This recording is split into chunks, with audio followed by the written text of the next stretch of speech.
Si vous voulez, je peux vous donner quelques CM. Type, c'est-à-dire comme ça, parmi ces uropathies, lesquelles sont obstructives? Parce qu'il y a des uropathies malformatives obstructives et il y a des uropathies malformatives non obstructives. Le reflux, est-ce que le reflux est obstructif? Non. La valve? Oui. Hypospadias? Syndrome de jonction? Voilà. Vous voyez, c'est facile. C'est facile pour ceux qui assistent parce qu'ils comprennent. Mais pour celui qui prend le support et qu'il essaye d'apprendre par cœur, il ne va pas savoir. Parmi ces uropathies, lesquelles sont apparentes? Donc quand je dis apparente ou inapparente, c'est par rapport à l'examen clinique. C'est-à-dire on peut détecter par l'inspection ou bien par la palpation. Voilà, hypospadias, c'est clair. Syndrome de jonction, valve, apparente ou non? سمعت oui ou سمعت non? Apparente, la valve, نشوفوها. Elle est inapparente. La valve, c'est à l'intérieur. La valve, c'est à l'inspection, mais par la cystoscopie ou bien par l'imagerie. La duplicité pilo-urétérale, vous savez ce que c'est? La duplicité, c'est un système double. C'est un type de malformation.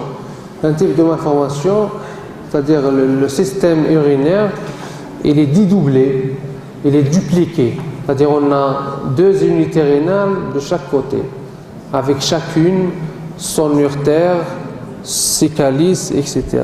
Donc c'est comme si on veut dire, si on a une duplicité bilatérale, c'est comme si on a 4 reins et 4 urtères. D'accord?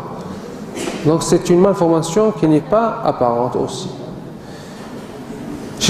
Ça c'est comme un cas clinique. Chez un nourrisson de 4 ans, parmi ces signes, lesquels peuvent être des circonstances de découverte d'une uropathie malformative. Il a 4 ans, un nourrisson de 4 ans. Pollacurie, une diarrhée,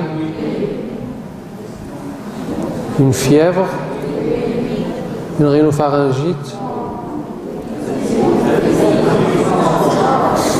Ce qu'il faut garder, c'est qu'au-delà de 3 ans, on a la fièvre plus des signes urinaires. Fièvre plus des signes urinaires. Pour les autres tableaux cliniques extra-urinaires, c'est-à-dire la fièvre isolée, c'est-à-dire la rhinopharyngite, c'est-à-dire la gastro-entérite, c'est avant 3 ans. Un ECBUD positif, là c'est juste pour vous dire qu'il faut apprendre les chiffres des résultats de l'ECBU, la bactériurie et la leucocyturie. D'accord?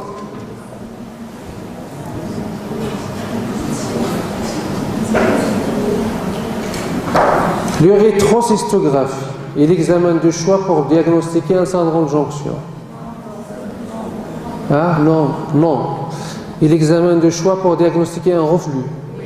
C'est le seul examen paraclinique qui fait le diagnostic du reflux vésico-urétral.